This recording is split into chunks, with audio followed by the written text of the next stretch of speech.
Hola, hola, amiga. Last month, I had the pleasure of collaborating with two Latina-owned businesses, The Give and Receive and Blooming Bellies, for a pop-up event specifically for the Chicago community. During this pop-up event, I was honored to interview mujeres on site so that they can share their madrehood stories. This was the first time I ever got to do this, and I had so much fun. Like, y'all, I set up a whole podcast little corner there where I had microphones and a camera. And so it was so fun. And so for the next 3 weeks, you'll be listening to these interviews on the Viva la Mami podcast. And I cannot wait for you to listen. And so our first guest that we have this week is Marisa Ikpoh. She is the president and founder of the Give and Receive Incorporated, a Chicago-based free community pop-up boutique that offers and accepts gently used clothing and accessories for all ages, genders, and sizes.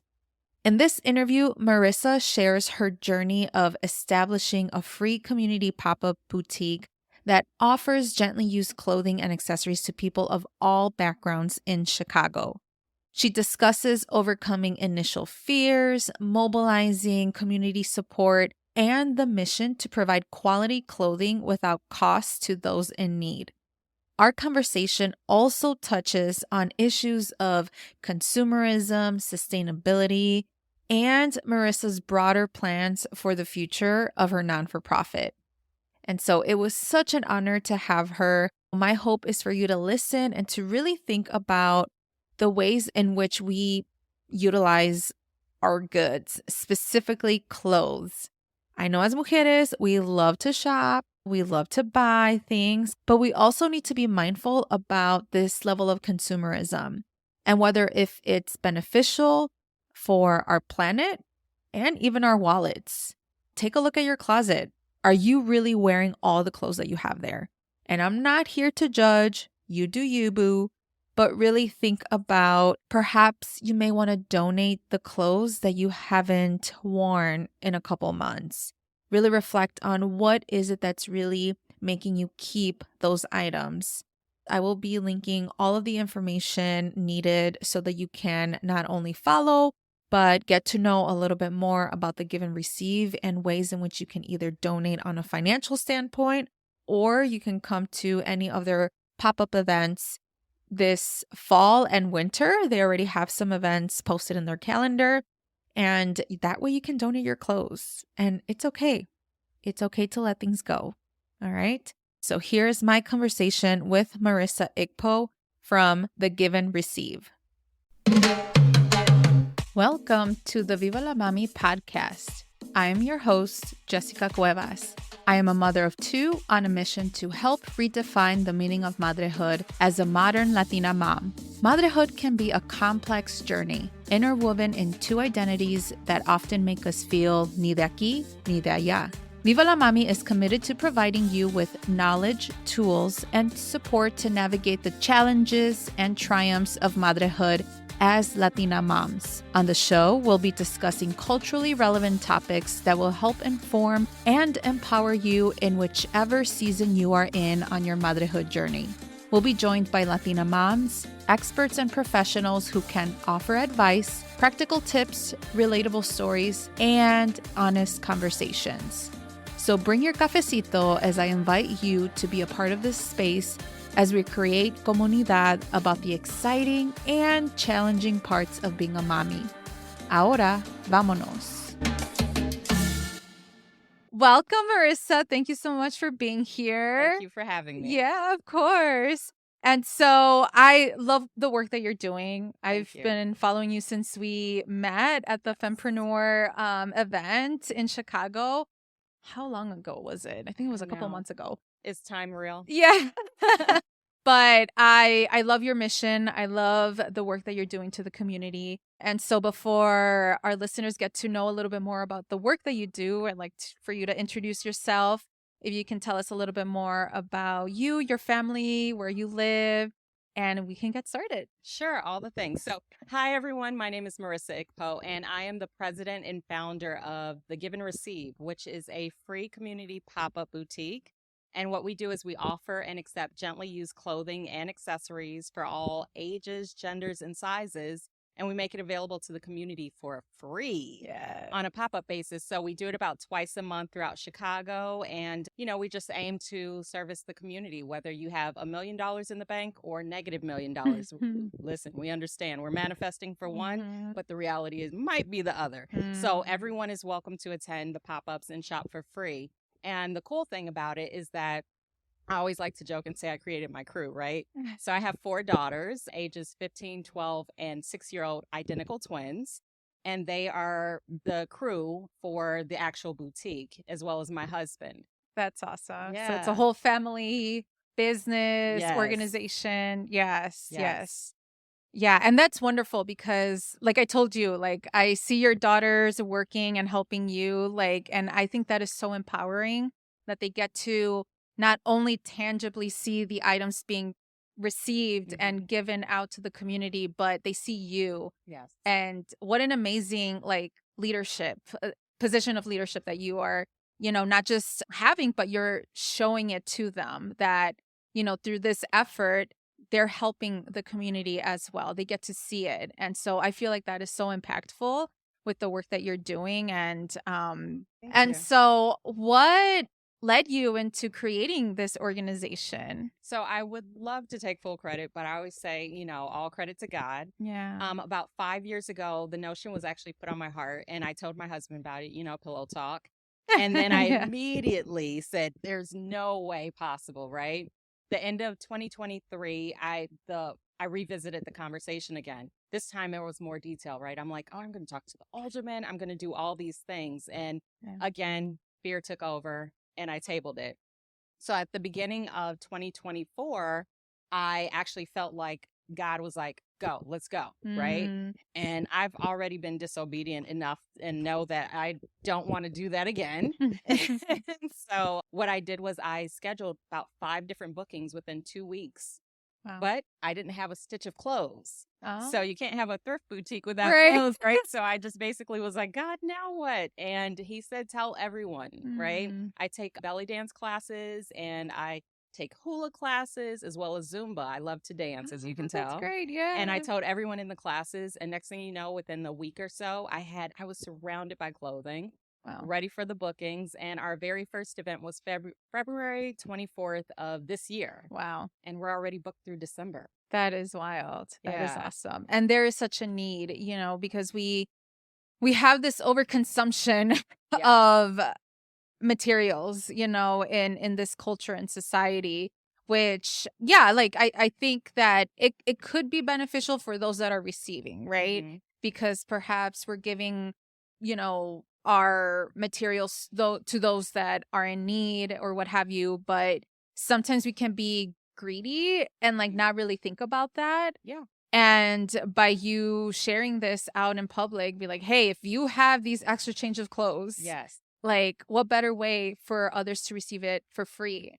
And I always think about the clothes that I have acquired, that are just being stacked on my closet and I will never use them because let's face it, that happens to us. Yeah. I think about, okay, I want to donate these clothes. And then I end up dropping them off at Goodwill. And I'm like, Goodwill, they're benefiting, they're benefiting from the clothes and essentially someone else is going to buy them and they're profiting off of that. And now that I know that your organization exists, I think that is such a great mission. It's such a great model, I think, that I'm like, yeah, it makes sense. I would prefer to give my clothes out for free than for a company benefiting, based on dollars. Yeah, for sure. And so, yeah, what would you say to someone who perhaps has, all these clothes with them, and what's the difference, I guess, between, your model versus a Goodwill or, a Salvation Army and all those organizations? Right. Well, I'm definitely a thrifter as well. Yeah. So, as you can tell, I have a thrift boutique. But what I did was I recognized that at certain stores I would go into and I'd pick up like a t-shirt, for instance, and I would see these price tags of like $10. And I'm like, this is a thrift store. I could go to Target and buy a brand new shirt for this amount, right? Yeah. And so it just made me realize that a lot of times these thrift stores, like you said, like the Goodwills, I don't shop there as much, but at certain stores, they're pricing themselves out of the common man's budget, right? Everyone is either been in the struggle, is struggling, or understands what the struggle is. And so I feel like we just need to accommodate to them. I feel like the world overall is one big family, right? Albeit maybe dysfunctional, but it's time for us to come together and help one another. And the reason I also kind of keep it as a boutique and don't look for that expansion is so that way we can have that familial type of atmosphere and environment. So that way when people come in, they see the smiling faces. We learn their names. We look forward to seeing them at the next function and bringing more people in, Yeah. But overall, I just feel like, a lot of us hang on to things like you said earlier on, but what we have to realize is the things that we hold on to are also holding on to us. So by giving, we're also receiving. Yeah. And sometimes receiving might be that freedom to release that space or to release that former version of us that no longer resonates, right? So maybe we gained some weight, maybe we lost some weight. And why are we hanging on to that old version of ourselves when the seasons are changing and they're asking us to keep up with it, right? Yeah. So I feel like this grants a great opportunity for people to be able to help someone else out, but also at the same time release themselves from the tether, which society tells us we need to be under. Yes. Oh, I love it. I love it. It's like a full circle moment, right? Where you're not only giving to to someone in need, but you're also giving it back to yourself and really, it's almost like you're giving yourself permission to just like let go. Yes. Yes. And when it comes to just like capitalism, right? Consumerism, like that is real here in this culture. Oh, so and real. in this current like world that we're in. Yeah. And what would you say to those that are kind of like naysayers that are like, no, I'm never going to shop at a thrift store, or I'm never going to, participate in a pop-up. Like I used to be like that. Yeah. Like I already have my bag full. Right. No, I hear it because, a lot of times we go into these thrift environments and we have that 2-finger shopping tactic, right? Where we're like, I'm not going to touch it with more than 2 fingers. But that's also why we sort through the things, right? So that way we make sure that only quality items land on the rack. We don't want you to play the, can I get the stain out with the Tide stick game, right? We don't want you to have to think, do I have the sewing skills to mend this and repair it just because it's priced within my budget? No, the things that we put on the racks are the things that you actually will feel proud of wearing. So the part of the mission is to turn like the notion of thrifting. It's not an idea of, oh, I have to go thrifting. No, it's I get to go thrifting. Yeah. And not only that, you don't have to worry about how much you have in your pocket because everything's free. Yes. Yes. And I would honestly say like all these clothes are really good quality. Like you know how to sort the clothes, which is great. Definitely. Yeah. Like I said, I already have a bag full and I'll probably continue on thrifting here. That's why I say I'm not only the president, I'm also a client. So, myself, my kids, I feel like, if you have a business, if you don't believe in it, if you don't endorse it yourself, if you don't shop at your own establishment, then what does that say to the community, right? Why should they shop there if you're not willing to shop there yourself? So true. So I'm proud of the things that I get from the give and receive. We're always saying, hashtag style by the give and receive. You know what I mean? Hashtag TGR. Yes. Oh, I love that. Yes. Yes. Oh my gosh. I love it. And again, like what better way for you to like show that to your daughters, right? And especially as women who will be leaders in our society in the future, like they are already being aware of like what consumerism is, right? And what reusing looks like.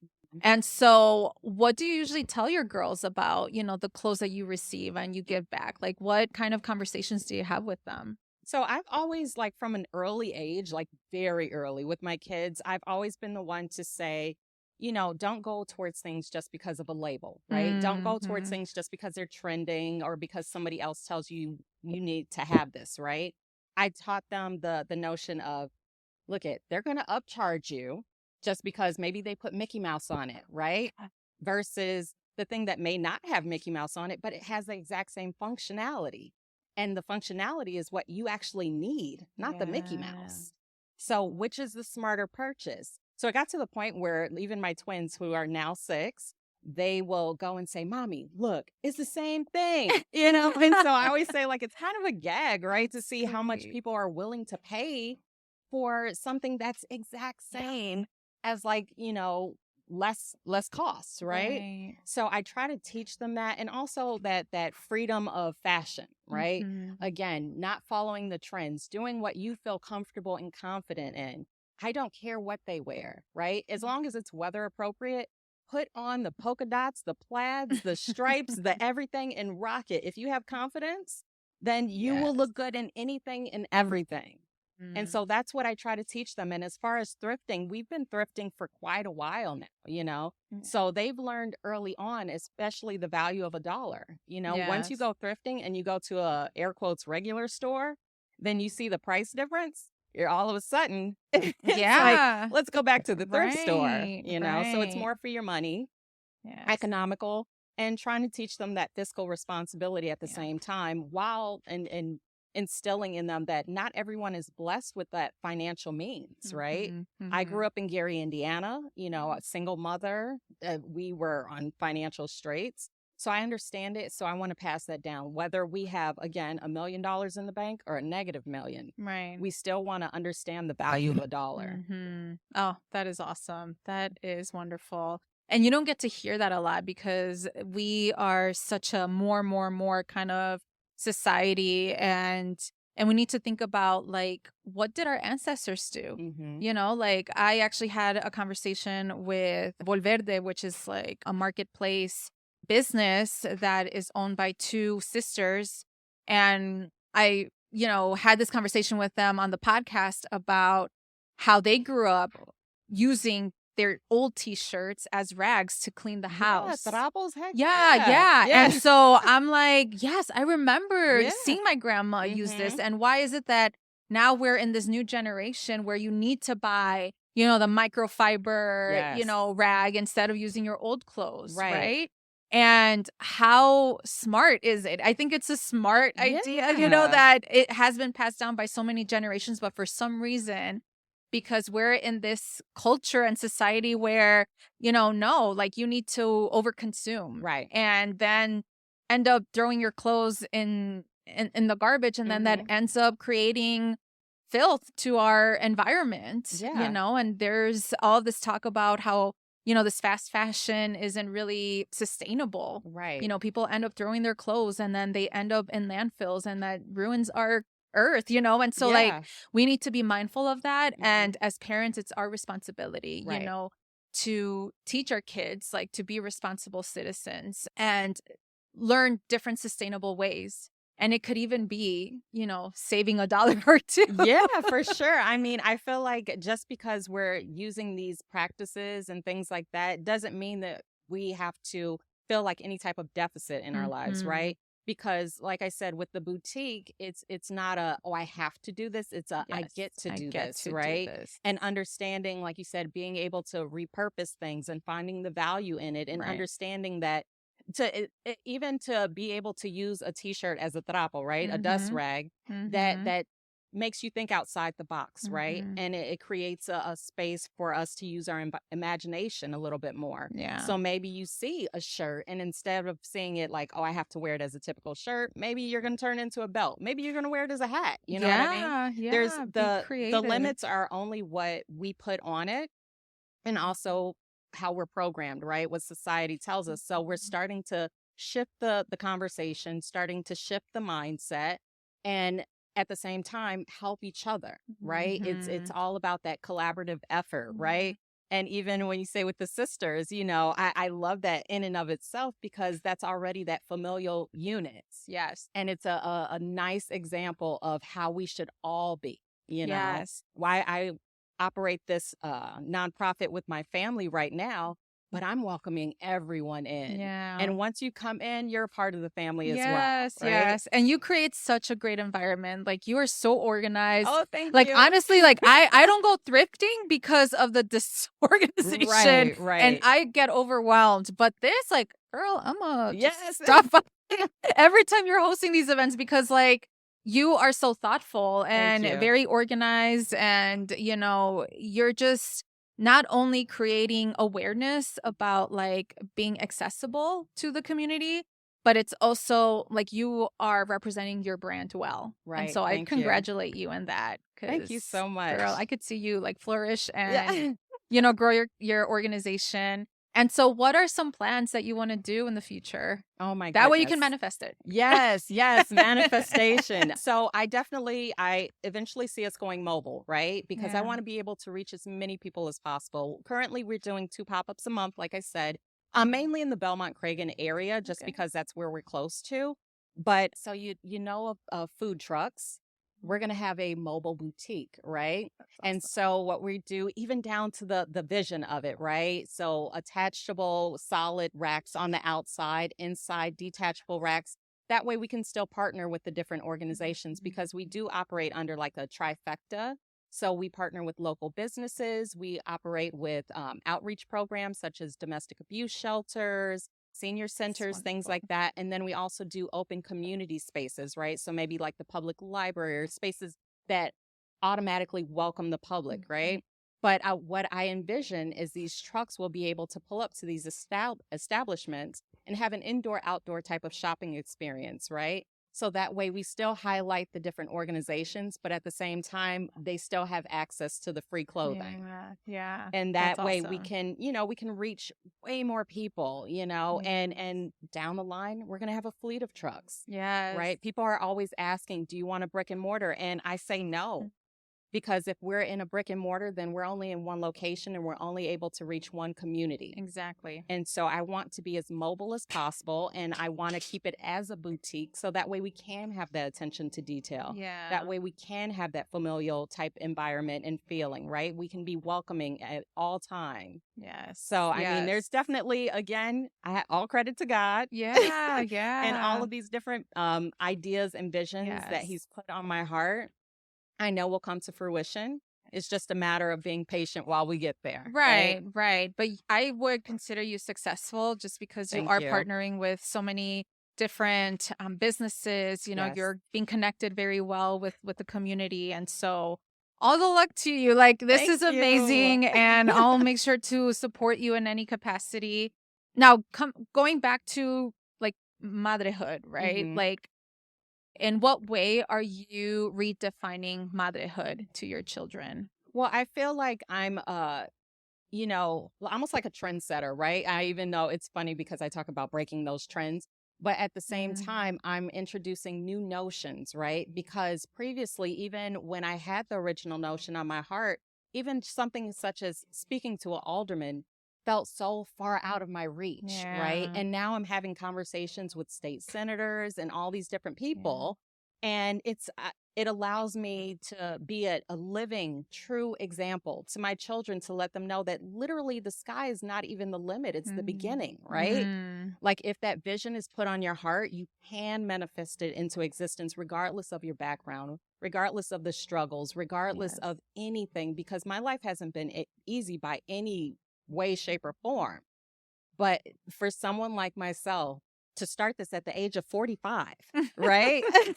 There's no cap. You don't have to start at a certain age. You don't have to be a certain demographic. You don't have to be a certain financial status, right? Yes. Anything is possible as long as you are willing to put in the work and effort and stay focused on that vision, right? Because it's easy to be distracted. The world will offer so many distractions and so many easy ways out. That chicken exit exists everywhere in life, but you have to stay focused. And that's what I'm trying to not only tell them, but live for them to see. Yeah. Right? Because I want to walk my talk instead of just talking my talk. Yes. Oh, girl. Yes. Yes. Oh, you left me with just like, a lot of things to think about and what a great model you are to your girls. And this organization, I can see it bloom like in the next months, even, right? Like I remember you from the beginning and now like what you're doing is amazing. And so Yeah, like where can people follow you? Can people donate to your organization? What are ways in which the community can go out and support you? Yes, so we are all over social media. Let's be friends. That's what I always tell everybody. Let's be friends. So it's at the give and receive. So we have to remember it's not and, it's in. So it's a play on words because the give and receive and you give and receive, right? I love it. So it's at the give and receive. Also, we have a website, which is thegiveandreceive.org. And all donation information where if you want to send financial assistance or clothing, all those types of things, everything is listed on the site. We have tons of events coming up, tons of pop-ups, and everyone is welcome. We'd love to see you there. We'd love to meet you there. And so again, 501c3, so don't worry, tax deductible. And all the things, and also reach out. We're always looking for collaborative efforts, sponsorships, partnerships, all the things. Like I say, let's at least have the conversation and see if it aligns and see how we can make it and bring it to fruition. Yes. Yeah. Yes. Because all what it takes is just a phone call. Yes. Or an email. Yes. A text, conversation, tweet, hit me on the tickety talk, I gotta learn about TikTok. Let me tell you. Right. That's why I call it the tickety talk on the tickety talk. Hit me on the gram. All those things, right? Yes. Oh, Marisa. Well, thank you so much for being here. And I would love to have you again because, girl, you told me about your motherhood story. Yes. And I would love for you to share that Yes. as well. But I definitely want to honor your organization because, yeah, I love what you do Thank you so much. what you're doing to the community. So thank you. Yes. Thank you so much. Mujer, thank you so much for taking the time out of your busy schedule to listen to the Viva la Mami podcast. If you enjoyed today's episode, will you do me a favor and follow the podcast and leave a rating and review? Hitting that follow button and reviewing my show will allow other mommies like you find this podcast. Your review will also tell me if you enjoy the show, so I would truly appreciate your thoughts. Don't forget, please share this podcast con tus amigas. Also, make sure to follow me at Viva la Mami on Instagram or visit vivalamami.com. Please note the information shared in this podcast is for educational purposes only and should not be taken as professional advice. Okay, mujer, thank you for joining y nos vemos in the next episode.